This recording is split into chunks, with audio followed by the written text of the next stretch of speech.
All right. Come on in, my friends. It's Fly Nubian Money, where we help you to master your mindset and maximize your what? Hey, I see your mouth, but I don't hear your voice, but I know you said it, y'all. I totally forgot to put this on my stream, and I'm gonna do this while I'm talking. Okay? Now, listen, y'all. We have a really special topic today. And I think it's really important. As you see, we have three beautiful queens. Well, four, including me, and a brother on here, and we really want to address something because this is a Fly Nubian Money, and this is a lot of the things that we do are from a woman's perspective, but it's always good to have a king on here, and our resident king, Dr. Joe, to kind of really talk about what we're going to talk about today. Is America more dangerous for Black men than it ever has been in the history of America? Is it? Well, with all the political chaos, with the law enforcement immunity, the dismantling of DEI, rising division, the overt racism, Black men are facing serious challenges on all fronts. Whether it's police brutality, mass incarceration, employment discrimination, or systemic barriers in education and finance, the question isn't just about survival, but it's really about how Black men can thrive in a country that often works against them. Kind of goes back to how can a system that was designed to go against us or that wasn't for us, how can it serve us? Are Black men more at risk emotionally, physically, environmentally, and economically than ever before? And what Black people can be done to shift the narrative and create real change? Y'all, we got the dopest, the most amazingest, the most wonderfulest, the most beautifulest panel today. First up, we got my right hand, Miss Black Hollywood Tierra. All right. And then we have over here, Vanessa Gopal. Let me tell you something about Vanessa. Vanessa has a master's in public policy, y'all. She ain't got an AA. She ain't got a certificate in public policy. She ain't got an AA. She ain't got a bachelor's. This chick right here has a what? A master's in public policy. So she's gonna break down, she's gonna come from the legal, she's gonna break down the legal perspective. And then we have Dr. Joe. He is the resident man. The other day, I was, I kind of, gave him a hard time, but I think that I am going to give him another hard time again today, like I always do. So be prepared for the hard time. He's going to represent for the fellas. He got that whack ass purple and gold on. We'll start there. And then finally, I always love to be on a panel with Miss Moya, because Moya, sometimes we be getting off tangent, and Miss Moya always be bringing it back to what we need to bring it back to. And she's always so moderate, and she's always, just kind of, just bringing everybody's perspective into place. And I love having her on here. I love having all of these. I love dialoguing with these queens and this king every time we come live. So before we get started, I want to ask you guys, y'all, do you think this is one of the most dangerous times for Black men? Is it more dangerous than it ever has been? What do you think? What are your thoughts? And before I ask the question to my fellow panelists, I want to look at this video about a gentleman saying that very thing, and him expressing his feelings as a Black man. It's hard to feel safe here in the U.S. especially. I'll be very honest with you. When I walk outside, people are scared of me, but I'm scared of people too. If I'm walking down the street and people cross the street, first of all, that makes me feel terrible as a person. I'm like, yo, bro, you don't even know me. And I'm already perceived as a threat just because I'm walking. Can you imagine, my very existence in itself is a threat? So I know now people look at me as some type of threat. It's hard not to have a mindset where you're a little bit afraid because people perceive me as a threat. What do people do when they're threatened? We don't even need to go there. So when you're walking outside, when that's your everyday existence, how can you feel safe? The only time we feel safe is when we're home. And even sometimes when we're at home, we don't feel safe because the people that are at home that are supposed to take care of us aren't taking care of us. And some of us have moms or dads that are abusive, whether it be emotionally or physically, right? So you really don't have a space where you're safe at all. And because you're a man, you don't even have a space where you can at least express the fact that, I don't feel safe. That's interesting. So let me ask you, I'm gonna ask you first, Dr. Joe. There's something that you told me to never say to a Black man. You said this to me last week. You said never call a black man sensitive. Is this brother emotionally intelligent? Or, and I'm gonna ask you guys that too, because some men will say, maybe he's just being a little bit sensitive. What are your thoughts about what he has to say? Is he emotionally intelligent? I don't know, but I know, what he feels is what he feels like, and I'm listening, just hearing this topic, right? Tierra's always asking me to be energetic, and I want to give energy, right? But just the thought of this topic has anxiety crawling up and down my body right now, because it is very hard to feel safe. It's very hard to feel secure, and oftentimes I don't know where to go, you know. Especially I'm this landing space for a lot of people. I mean, that people come to me to feel better about their situations. And so I take all that in, and then I also have to deal with the fact that I'm living in a country that any person with reasonable intelligence has to recognize and realize hates them. This place that we live in hates me. All right. And now that's always been a thing. That's always been consistent. Now it's more emboldened to say it out loud, to enact policies and all types of embolden the type of people that are willing to cause harm to my person. And then more than ever, we're not unified. So, like it feels like a well executed plan is like coming to fruition to divide weaken the community, weaken the family. It's all coming to a plan. So yeah, I don't know if he's emotionally intelligent or not, but I feel him. Yeah. Lee said, I'm a black man in America and I don't in fear in any way. So I'm gonna ask you, Moya, and I know that you can't speak from the perspective of a black man, but Joe said something. He said we're more divided than ever. Do you feel that? Do you think that we're more divided than ever as a people? Yeah, I could see that. I could see that because I believe a lot of the policy has infiltrated our everyday what we see, and it's infiltrated our mind and how we perceive the world around us. So I believe that leads us to division. So I do think that. I do think that. I don't. I guess we'll get further into the topic, but I believe Black men have always been under attack. From the time where they used to cut off their members and put them in the grocery store in jars to showcase what they've done. So, yeah, I believe Black men have always been.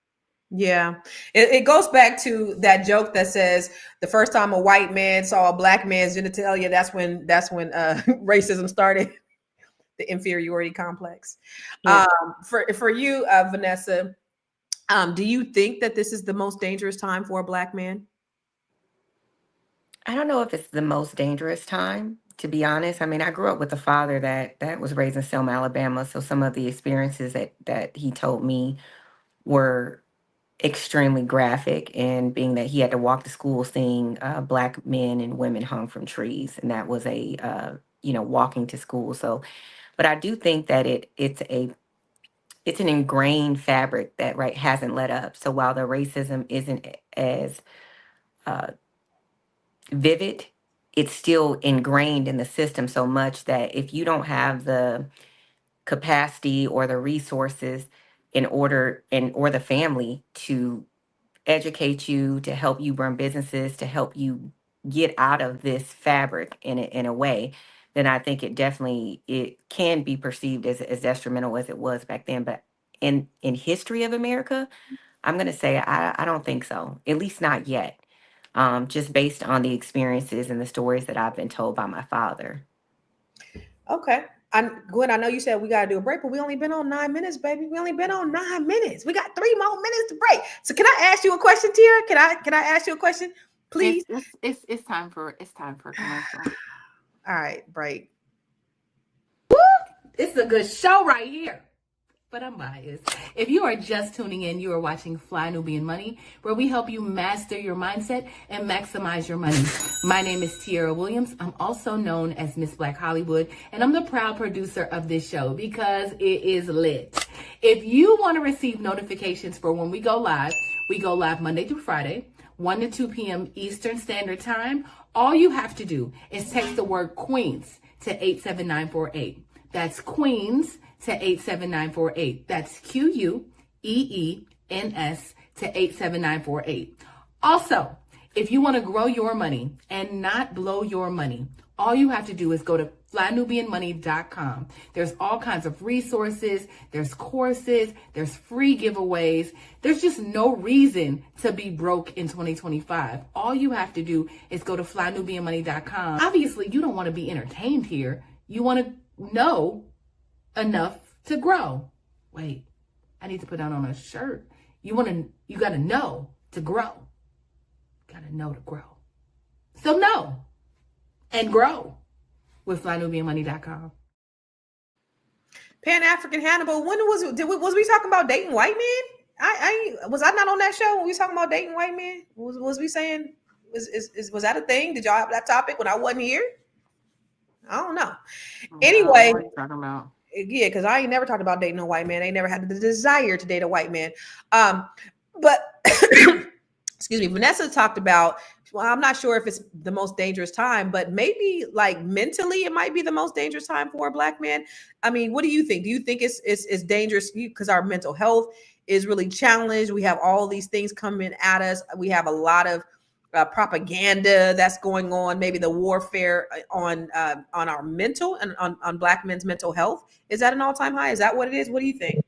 Yeah, you don't have to beat and put people in jail in order for them to be in prison, right? So that doesn't have to. And if you've already spent centuries making sure that you're oppressing a certain group of people, obviously, I feel like Black people have been targeted, but specifically since the beginning of time, Black men have been targeted, right? We can go back to slavery, them separating them from their families,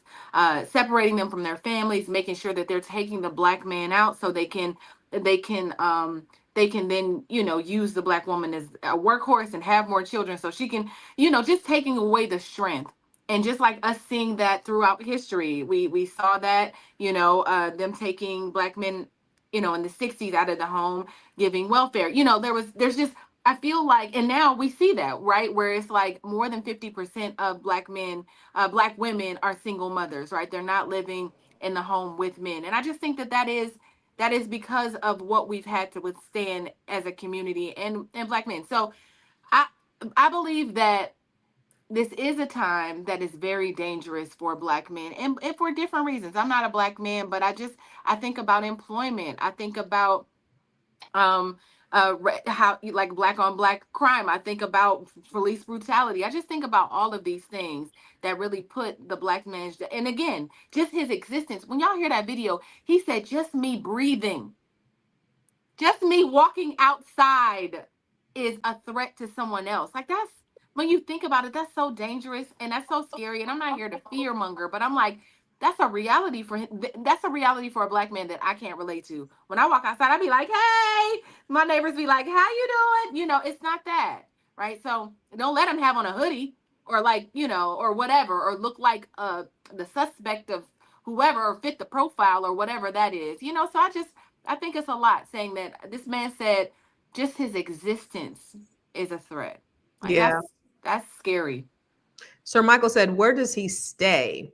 When you said, Big Mac said, Black men have all the power, but not the mindset. If we get active and move as one, it's over. And I think that's what we have to learn to do is use our power as Black people, because I think for Black men and Black women, and this is not about Black women, but I think for all of us, we have to think about being Black all the time.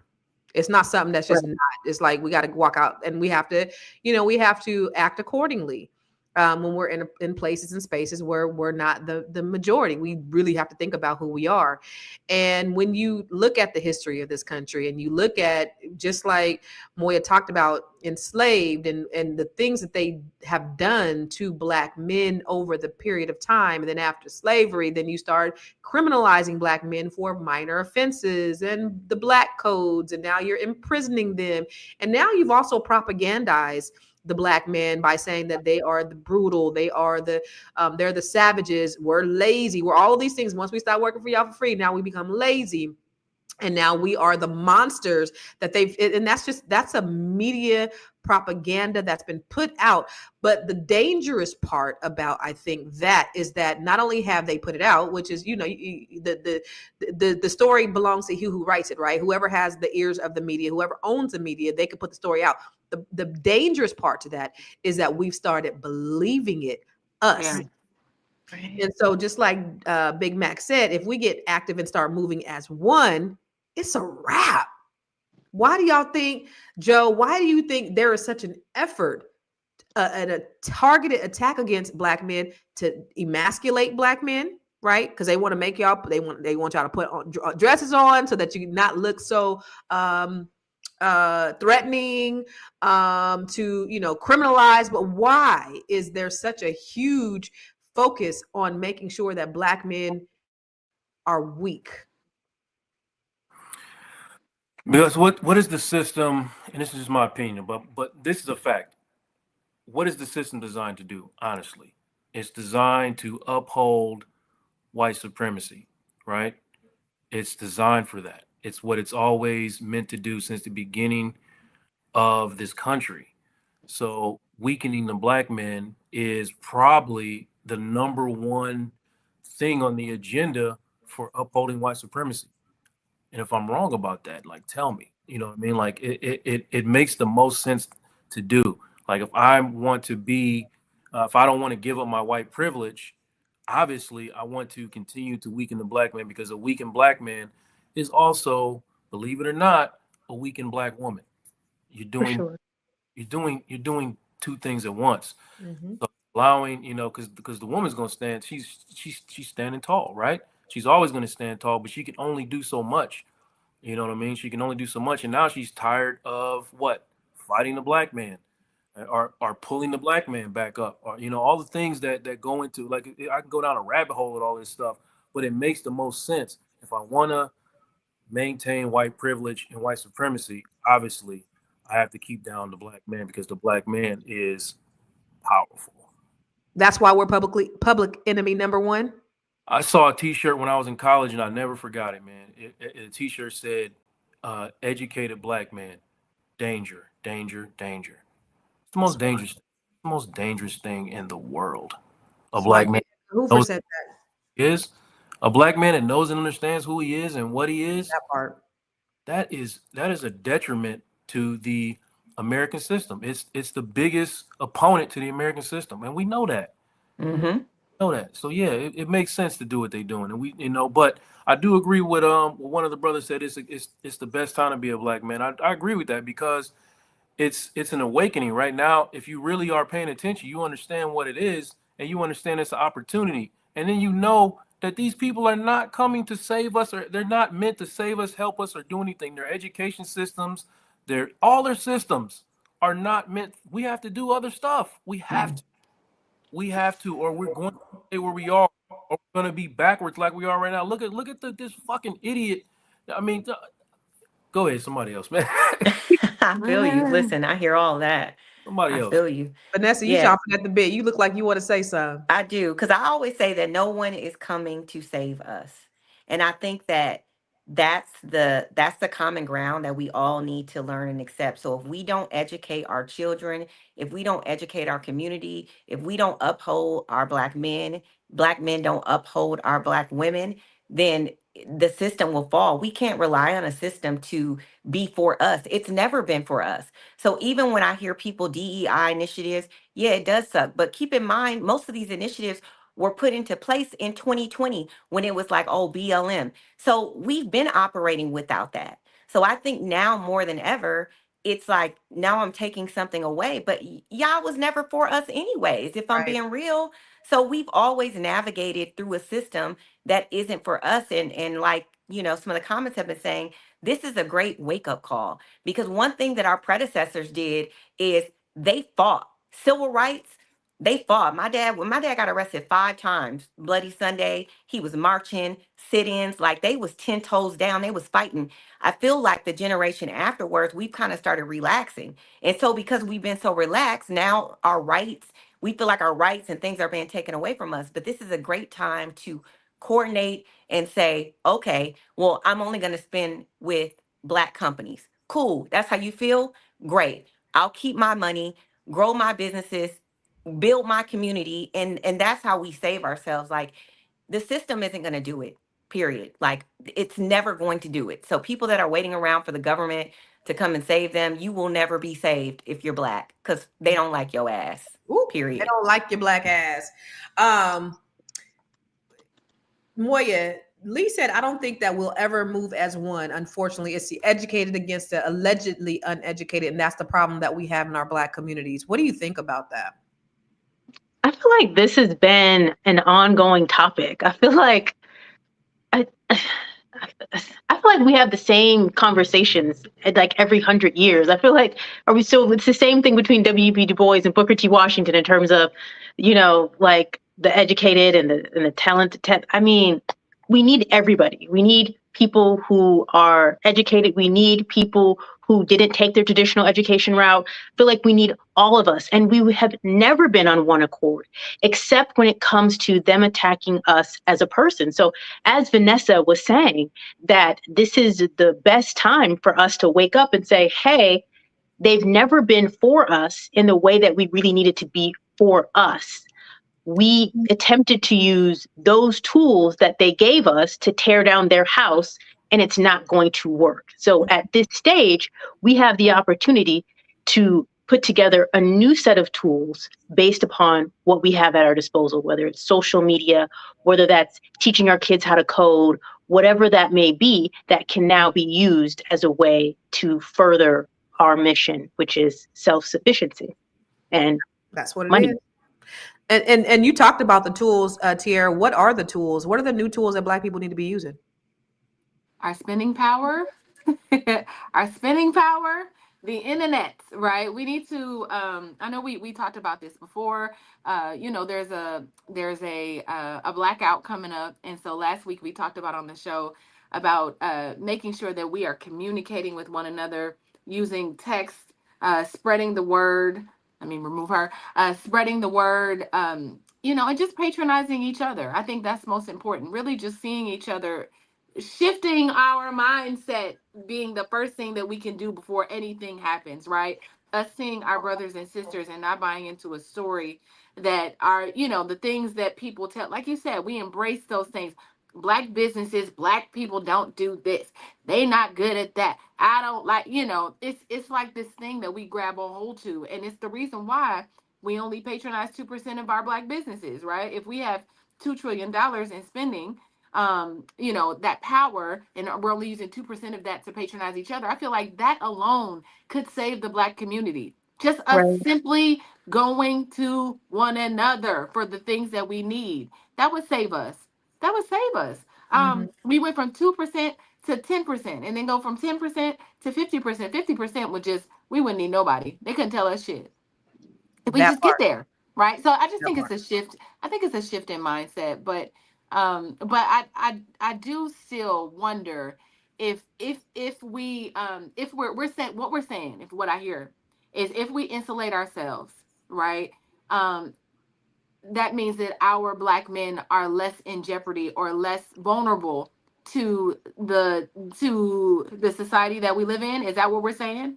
Is that what somebody said that I was correct? I think so. I think that it would definitely help, right?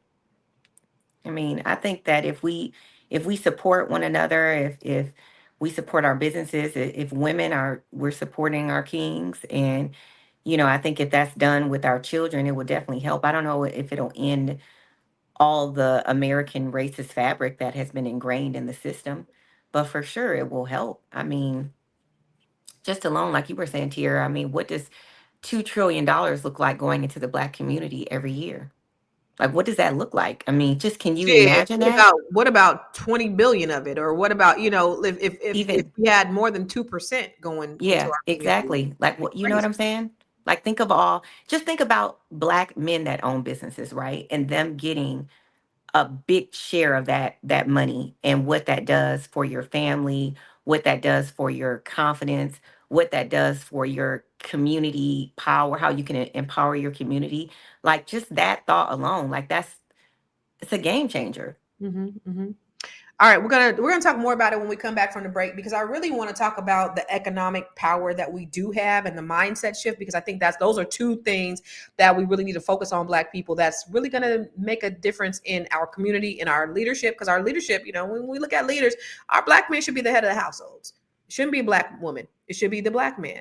And anything with two heads is deformed. It's not correct. So you need to in order to have a strong family foundation, you need to have a head. And we need to have more Black men at the helm of these families. So I want to talk more about that when we come back from our break. I know you're busy, you got things to do, and you can't take us on the go with you every single day.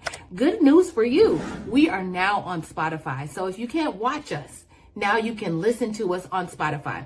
Search Fly Nubian Money and all the episodes shall appear. All you have to do is subscribe, leave a 5-star rating, leave some comments, tell people how you love us, so that when other people come along and are looking for a great show to watch, they can find Fly Nubian Money too. One last thing, and just in case you've been sitting under a rock, Fly Nubian Money now has an investment club. We are the Fly Nubian Money Club. It's easy. All you have to do is go to flynubianmoneyclub.com, and I am committed to bringing in top experts from all industries to help you level up. They're teaching us the skills that we need to compete in this market.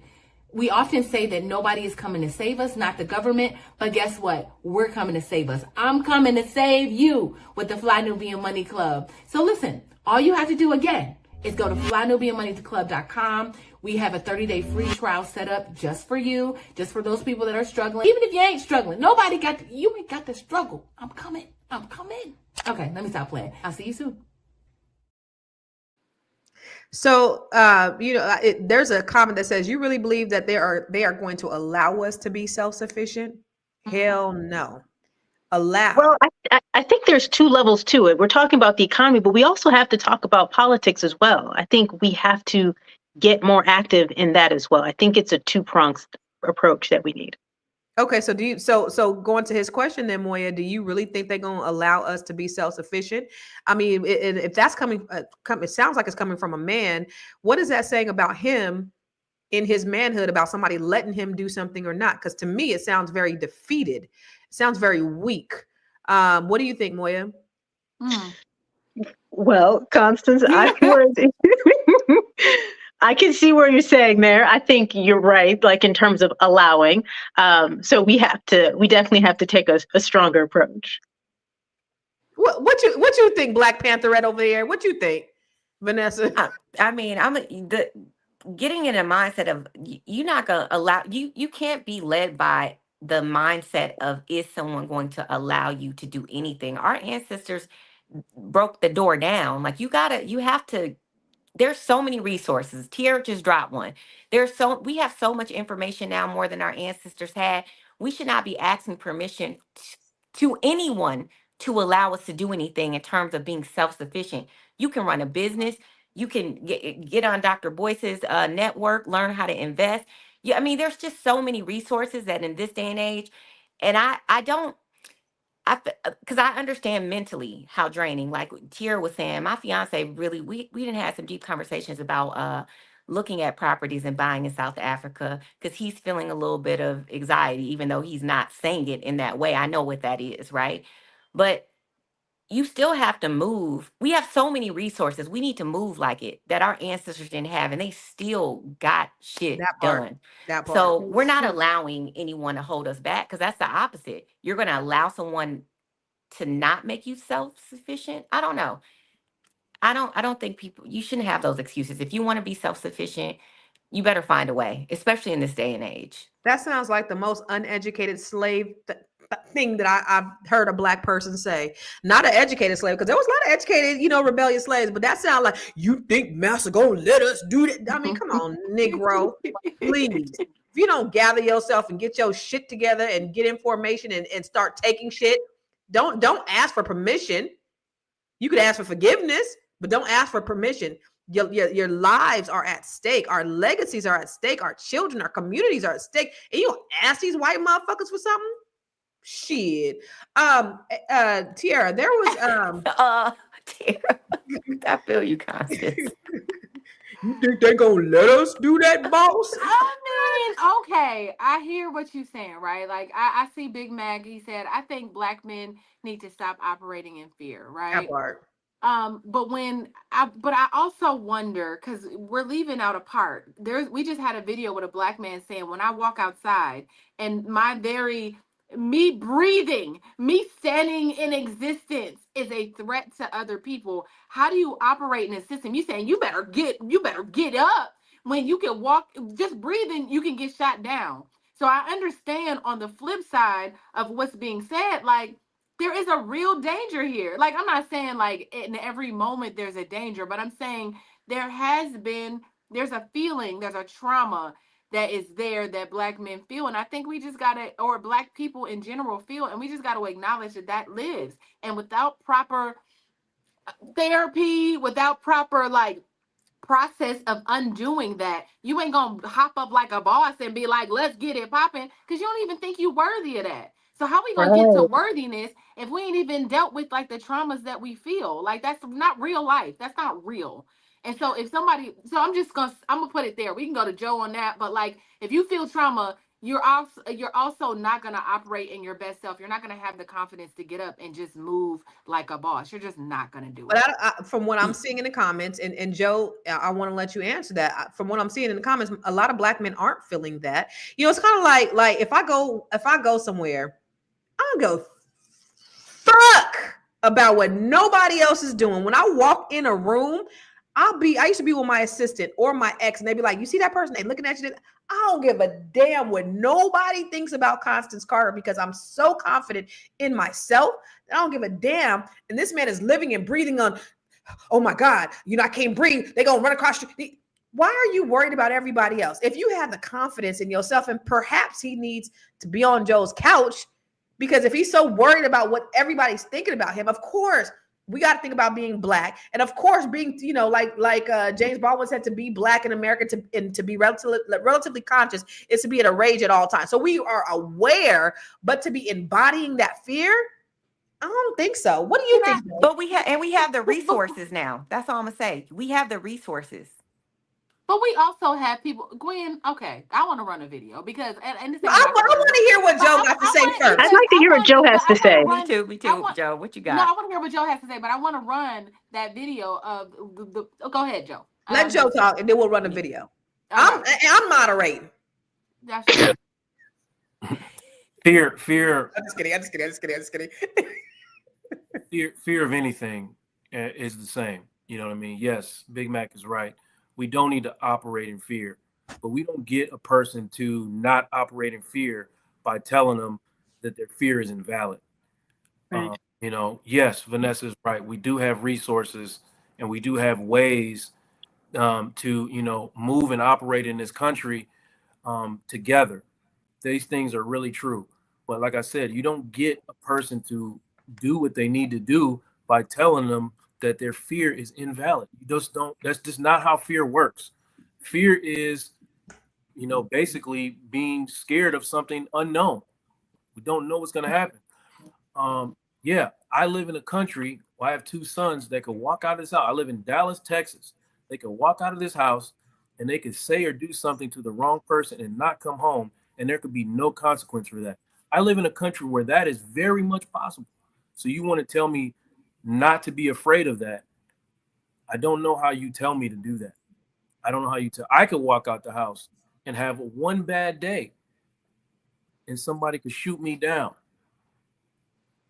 And so you walking around scared all day? Like, what are you doing? I'm not walking around scared all day, but I'm not. But also, there are times where I am afraid of certain things, and then I have to process that and get up, right? I have to process that fear, get up and move around and find these resources that Vanessa are talking about. But I don't appreciate my own people telling me that I don't have, the right to be afraid, or I shouldn't be afraid. When I'm looking at the thing that scares me, like I see it every single day. Black people are being gunned down and mistreated on a regular basis, and there has been no change for hundreds of years. So some days, yes, I do let fear creep into my mind. But I also, two things can be true. I process that fear and I get up and I walk around and I recognize my power and I walk in that too. Mm-hmm. And and if somebody comes to me saying, "Hey man, I'm afraid of this thing," I don't say, "Shut your ass up." Let's talk about it, bro. Let's talk about what you're afraid of. Let's talk about what's really going on. And let's try to put you and anchor your feet in this very present moment so that you can get up and do the things that you need to do in order to secure yourself for the future. Mm-hmm. That's all I'm saying. I'm not invalidating. I don't think you get anybody to get, and I'm talking about fear of anything. Whatever you're afraid of, I don't get anybody to do what they need to do by telling them their fear is invalid. I'm not doing that.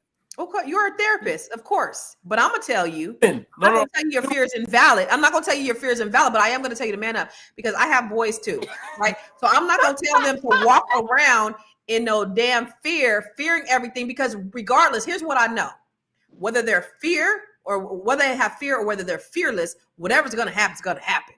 Just So talking. do they walk around being afraid of everything? No, what you're I just share with y'all, my son got pulled over by a cop. They put a gun to my boy's head for no reason. So now does that mean that he's going to be afraid every single time? We're But going what to if he talk about it when we was? come back from the. maybe. But what if he was? You would be like, son, if he like, Mom, I'm feeling trauma from that situation for He you. did Just feel say, trauma. He right. did feel trauma, and we worked through that. But I still got to tell him, like, listen, you are a king. We still have to reinforce the You didn't say positives. man up. He's not going, but he's man not up, going to fail under the pressure of that. man That's up, not going. That's not going to ever. rule him. Never. Man up is not reinforcement. Ever. I didn't say man up. I didn't say man up. You You said absolutely you would said tell a man. man to man up. You Well, I absolutely mean, yeah, but I also think that the opposite of, and just from Constance's standpoint, I think the opposite of allowing your child or your husband or your significant other, your best friend, male, to sit in fear. I'm not saying that it's not valid, but it is valid. This is the area that we live in. It is fearful to be in America. That is a fact for a Black man. Just like women, when we walk outside, I think about getting raped by a white man. There are some valid fears, but you cannot live your life stuck. It is your duty to not live your life stuck in that space that doesn't allow you to progress in life because you That harm part. the whole community.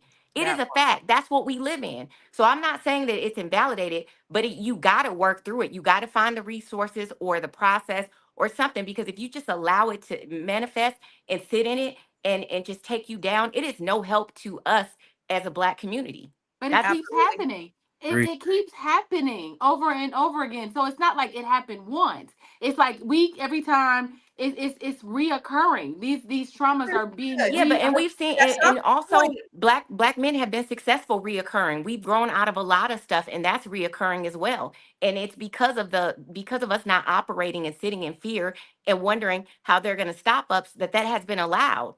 If we just sit and operate in that and don't process it and keep pushing, then we will be in that space forever. the Agree. problem is this has been happening since we've been in this country. Since the inception of this country, there's been an attack on Black people, specifically Black men, but Black people, period. The problem is we're so mental health aware that we allow it to overtake us. And then it paralyzes us from doing what the hell we really need to do.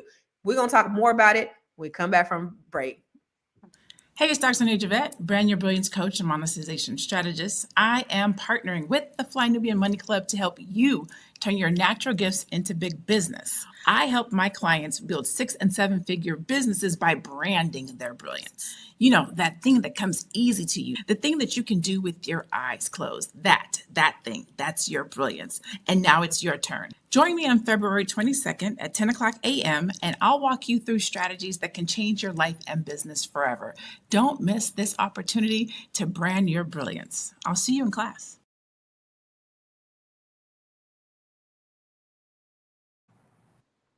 So let me tell you, this makes so much sense. Hayward said, fear is a form of awareness. It helped me to survive the Vietnam War.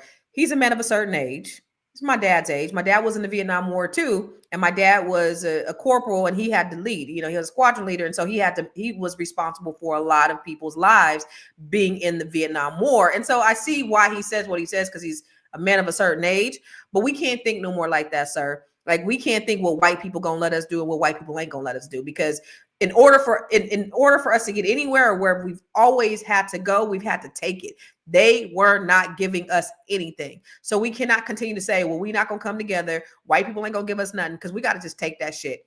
Anyway, let's take a look at this video and let's have a more discussion around this other white person saying something. Blacks commit more crimes than whites do. They commit more murders, they commit more arsons, they commit more kidnappings. For example, blacks are 13% of the population and they commit 58% of all the murders. That's not a war on drugs, that's a culture problem. Why are so many blacks committing murders outside of their population? Okay, let's take it back to some history. I'm curious for an answer to that question. I'm going to give you one. So let's go to redlining. Okay, redlining. Redlining Yes. is why so many blacks are killing each other? No, let me finish my claim. Okay. And then you can respond. Is that okay?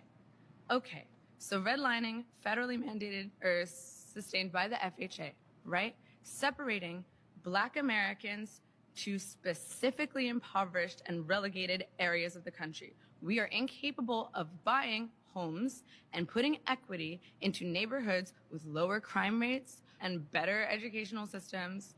We do not have access to things that would uplift and help our community.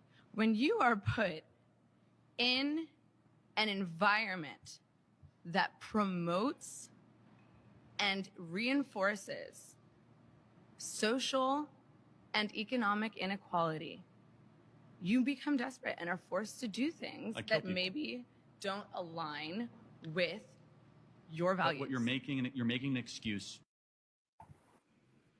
Okay.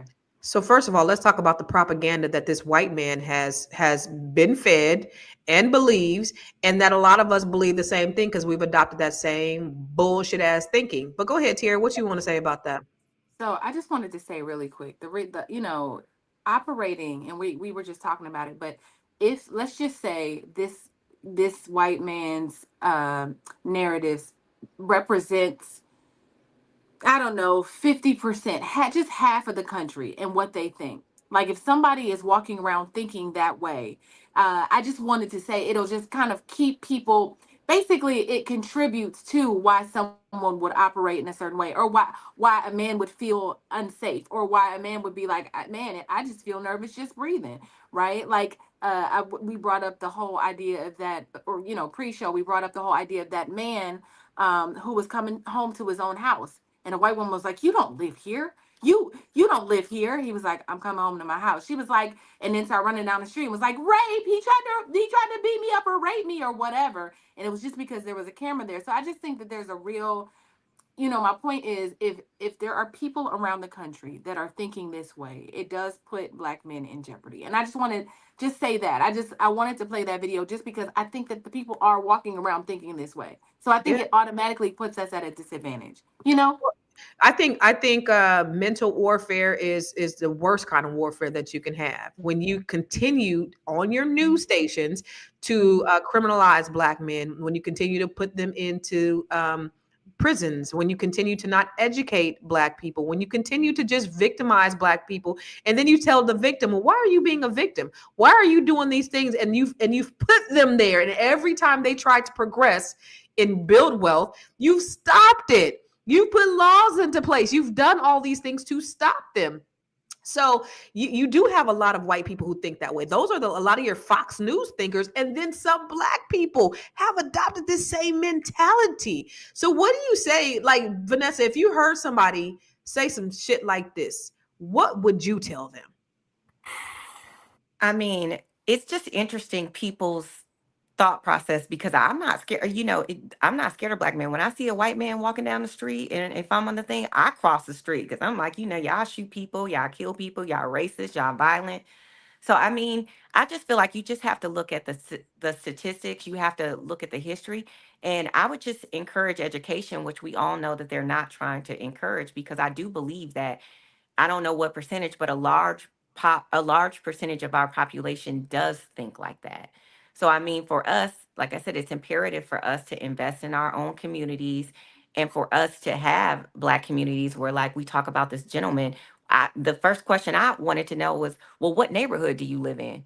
Because you're probably not living in like a black neighborhood or like a Baldwin Hills or, somewhere where people look like you. So, I mean, I think that's imperative for us as black people to start having black communities, right? But we can only do that if we're recycling the wealth, if we're recycling our money, because that narrative that we just listened to, that hasn't changed, right? Black men have been persecuted through films, through art, through advertisements, for for as long as probably America has existed, right? That hasn't changed. You can look through, you could do a quick Google search, 1960, 1950, 1900s. It just keeps happening. This idea that black men are violent, they rape people, they're uneducated. Like, that's an ongoing narrative and it hasn't changed. So if we know that they're not going to change their narrative, what can we do? Is, I guess, the question. Like, are we going to just sit back and be like, okay, well, we're just going to keep listening to that? Are we going to keep, you know, promoting, violent music, or, you know, subjecting our black boys to, this ideology? And I feel like, what are we going to do? They've shown that they're not going to change. But we got to be the ones. Moya, what do you say Exactly. if somebody said this to you? I don't care if they're white or black. What do you say? What is your response? To what Charlie just said? Yeah. Is that his name? Mhm. Okay.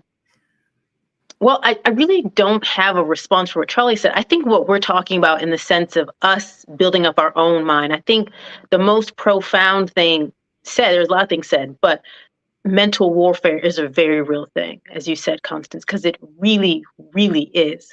Like, we have to protect our mind more than anything. We have to protect our children's mind more than anything. And when we do, and we have to have a conversation that includes what Constance is saying and Vanessa is saying in terms of, hey, what does it look like to build ourselves up so we can become active? We can become active in terms of voting participation. We can become active in terms of entrepreneurship, because just those two alone have a level of personal development that our human evolution would go through that will allow us to show up stronger. And then also what Tierra and what Joe are saying in terms of, we're not able to just say, hey, get up. So we have to really understand what it means to truly build someone up so they can go out there and be all that we know that they can be, the kings and queens that is already inside of us. Okay. All right. Joe, if you heard somebody say that, because Moya didn't answer my question, but it's okay. What would your response be to somebody who says something like that? I think Moy did answer your question. She No, said, she didn't.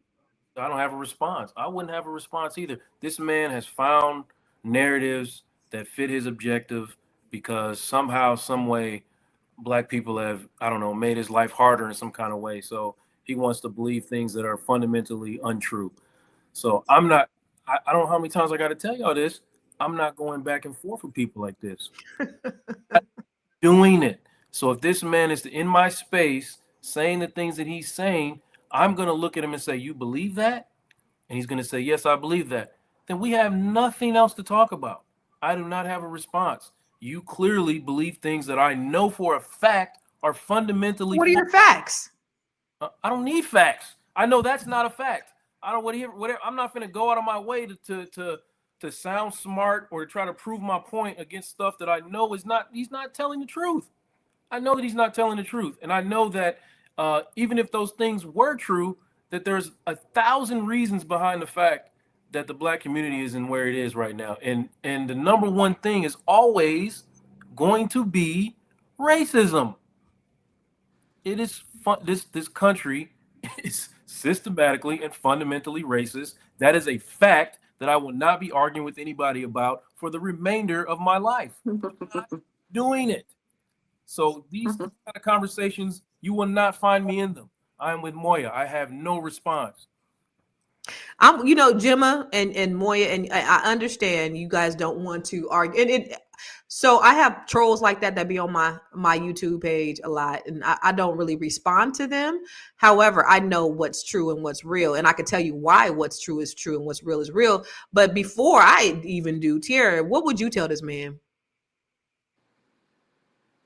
Yeah, I would probably get hyped up, y'all. I probably would. I would probably be in there trying to like debunk all the facts and be like, well, basically, hold on, according to stats, you know, she played it easy. It was like redlining. I'd have been like, nah, you know, but let me tell you what I know, you know, like it just would have been, it would have, you know, we would have had to go back and forth. But me just trying to prove that. But like, you know, I just see ignorance. I seen that he would have frustrated me though. You know, so I don't know how long I would have did that with him going back and forth because his ignorance would have just frustrated my soul. So I'd have tried to come for him and debate him, and then got frustrated and tried to start cussing. I don't know. It has just been a problem. You know, it's really frustrating, just trying to explain things to somebody like him, because no matter what you say, even if it's in their face, even if they know the truth, they're going to believe what they want to believe anyway. So it's really tough to even just have the conversation. So the conversation I would have, it wouldn't be for him. It will be for everybody else, because he's going to continue to believe what he believes. But everybody else needs to know the truth. Right. So we need to bring awareness to the truth. The truth is, just like she said, she's talked about the economic issues within the Black community. Again, let's go back to the history of this country, y'all, from after the emancipation, even before that. Like do you know that they had a illness for Black people who ran away called drapetomania. That meant if a Black person would run away, they don't want to get abused anymore, they would mentally criminalize Black people and saying they're crazy. A psychologist said this, and this was implemented in slavery, that Black people who ran away from their enslavers were mentally ill. Okay, they've done this since slavery. And you think about after slavery, they said slavery is over, except for the 13th Amendment, prisons. We can now criminalize these Black people, and that's where you have the surge of the prison system. So then you criminalize these Black people, and then you have all these Black men who are then accused of rape. And then every time again, we've gotten some kind of economic power, they found a way to criminalize. Oh, he whistled at a Black woman. Let's go burn down the town. Not only should we burn down the town, but let's get the federal government to come in and bomb the town too. So then the wealth that we had, that we acquired, because, you know, there was like, I don't know, 20, 30 Black men in Congress after the Civil War. And in Wilmington, North Carolina, they seen all these Black leaders and this Black thriving town, and these white people got mad and came and burned the whole town down and killed a bunch of people. And they said, we taking these Black folks out of power. We're going to put white people in their place.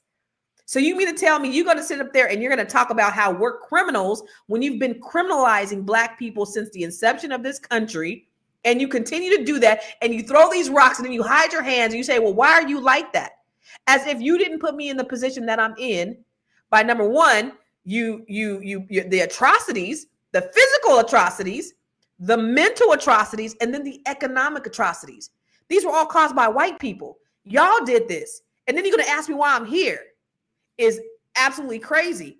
But that's what they tell you to man up. They tell you to man up. That's what psychological, they are diabolical. That's what these white people, they're diabolical. They put you in this, it's gaslighting at its highest, right? So it's gaslighting. It's gaslighting at its highest. But we're going to talk more about it after commercial. Are you a Black business owner looking to expand your reach? Well, has Fly Nubian Money got good news for you? We are building a Black business directory to connect you with customers who need your services.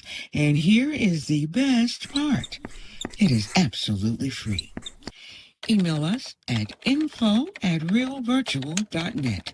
Send us your business name, little bit about what you do, what services you offer, your website address, and your contact information. That's it. Together, we are going to build and circulate the Black dollar. Get listed today and start connecting with people who are probably already looking for you. Yo! Love it. Y'all don't even know who that is. That's Gwen. Gwen is on the ones and twos in the back, y'all. That's one of our producers. And listen, the voiceover was great. I love it, Gwen. Yes. Shout out. You surprised us with that one. Because did you play that yesterday too? No, we didn't play it yesterday. Okay, this is the debut. Okay, Gwen, man. Hey, I love it. Joe said the voice made him feel like a home cooked meal. She does voiceovers. I just had to put, we had to bring it back. I had to put her to work in a little bit, but she back. Right. I love it. So there are real fears here. You have the unemployment gap where Black men have a 6.1% unemployment rate, double that of white men. You have incarceration rates, which we know Black men are they're not 5 times more likely to commit crimes. They're 5 times more likely to go to jail, to get incarcerated as a result. You have police brutality where Black men are 2.5 times more likely to be killed by police than white men. You have the education disparities. Do you know we are more likely to be suspended from schools? Black boys are more likely to be criminalized. And then you have the prison to pipeline system. You have 40% of Black men graduate from college within 6 years of 60 compared to 60% of white men. Then, of course, we have mental health challenges, right? Because a lot of Black men suffer from PTSD. And really, if I said for them to man up, I didn't mean to man up. So I'm not saying that to be insensitive, but we need strong leadership. Like I want to help. I want to build you and I want to support you and I want to undergird you and I want to serve you and I want to be your helpmate. I'm not going to tell you to man up, but I need you to man up. Like I need you to get your bearings about yourself, Joe. Listen, you just said earlier, 2 things could be true at once. You get it. 2 things could be true at once. I'm just saying, I'm not telling you to man up, but at the same time, we need you. Y'all ever heard that gospel song? I need you to survive. Like I need you. You need me. We're all a part of God's family. We need each other to survive. Constance, I do have a question for the two on the panel. 2 people. Well, actually, the 3 of you. So how does this affect how you, Moya, Joe, Constance, how you rear your sons for the future? How does that? Like, what things will you be telling them when this is 2 real things. Like when they go into the world, there are white people that think this about them already, who are teaching their children this same ideology. And how do you get them to be strong men at the same time? Starting with Moya. So for me, what I do is I'm really, really focusing on Black history. And I'm not focusing on Black history so they know names and dates. I focus on Black history so they have a foundation of understanding of who they are. So no one can come and tell them who they're supposed to be. And then I do have the other side of the conversation that lets them know that they're not like their friends. Meaning, like, if they see their friends all running McDonald's and they have whatever, they have water cups or whatever, and they get soda, I say, you're not able to do